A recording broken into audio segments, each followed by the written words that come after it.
Ukraine Russia দ্বন্দ্বে লাভের গুড় পিঁপড়ায় খাওয়ার কথার বাস্তব প্রমাণ দেখা গেছে।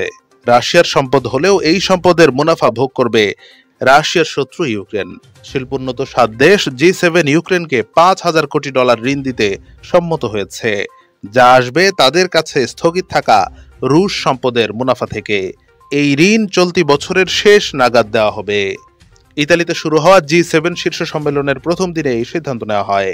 বৈঠকে উপস্থিত ছিলেন যুক্তরাষ্ট্রের প্রেসিডেন্ট জো বাইডেন, ইতালির প্রধানমন্ত্রী জর্জিয়া মেলোনি সহ অন্যান্য দেশের সরকার প্রধানরা। ইউক্রেনের প্রেসিডেন্ট ভলোদিমির জেলেনস্কিকেও বিশেষ আমন্ত্রণ জানানো হয়েছিল। ইতালির প্রধানমন্ত্রী জর্জিয়া মেলোনি বৈঠক শেষে জানান, ইউক্রেনকে অতিরিক্ত $5,000 কোটি আর্থিক সহায়তা দিতে G7 সম্মত হয়েছে। জার্মানির চ্যান্সেলর ওলাফ শলস ও ফরাসি প্রেসিডেন্ট ইমানুয়েল ম্যাক্রো এই পদক্ষেপকে স্বাগত জানিয়েছেন। 2022 সালে ইউক্রেন যুদ্ধ শুরু হওয়ার পর থেকে G7 দেশগুলো প্রায় $30,000 কোটি সমমূল্যের রুশ তহবিল ও সম্পদ স্থগিত করেছে। এই তহবিলের মুনাফা থেকেই ইউক্রেনকে দীর্ঘমেয়াদী ঋণ দেওয়ার পরিকল্পনা করা হয়েছে। তবে বিশ্লেষকরা বিষয়টিকে জটিল বলে অভিহিত করেছেন, কারণ রাশিয়া ভবিষ্যতে এই তহবিল ফেরত পেলে ঋণ পরিশোধে জটিলতা দেখা দিতে পারে।